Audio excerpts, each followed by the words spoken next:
آج ہم ڈسکس کریں گے کہ جہالت کا زندگی کے امور کے ساتھ جڑ جانا کیا نتائج دیتا ہے اور اس کی بجائے انہی امور کے ساتھ اگر علم جڑ جائے تو پھر کیا نتائج ملتے ہیں۔ ذرا غور کیجیے گا۔ جہالت غربت کے ساتھ جڑ جائے تو نتیجہ جرم، جہالت دولت کے ساتھ مل جائے تو نتیجہ فساد، جہالت آزادی کے ساتھ جڑ جائے تو نتیجہ ناامنیت، جہالت اقتدار کے ساتھ جڑ جائے تو نتیجہ ظلم و استبداد ہوتا ہے، جہالت اگر دین کے ساتھ جڑ جائے تو نتیجہ انتہا پسندی، شدت پسندی ہوتا ہے۔ اب ان تمام امور میں جہالت کی جگہ پر علم کو رکھ کر دیکھیں۔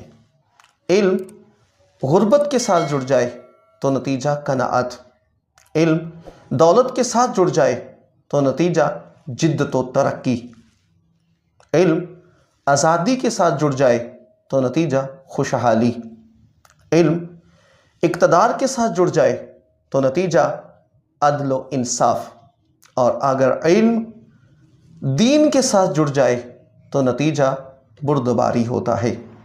یعنی انہی امور کے ساتھ اگر جہالت جڑ جائے تو نتیجہ خرابی ہوتا ہے، اور اگر علم جڑ جائے تو نتیجہ بہتری ہوتا ہے۔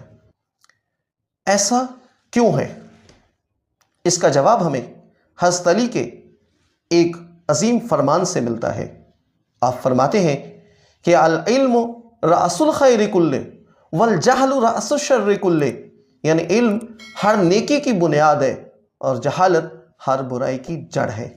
پس اگر ہم اپنے معاشرے کو جرم، فساد، ناامنیت، ظلم و استبداد، شدت پسندی سے نکال کر قناعت، جدت و ترقی، خوشحالی، عدل و انصاف اور بردباری کی طرف لے جانا چاہتے ہیں تو پھر ہمیں جہالت کو علم سے بدلنا ہوگا، کیونکہ جہالت کی تاریکیوں کو فقط علم کی نورانیت پھیلا کر ہی ختم کیا جا سکتا ہے۔ کسی نے کیا خوب کہا ہے کہ خود بخود ٹوٹ کر گرتے نہیں پھل جولی میں، وقت کی شاخ کو میرے دوست ہلانا ہوگا، کچھ نہیں ہوگا اندھیروں کو برا کہنے سے، اپنے حصے کا دیا خود ہی جلانا ہوگا۔ اللہ ہم سب کا حامی و ناصر ہو۔ بہت شکریہ۔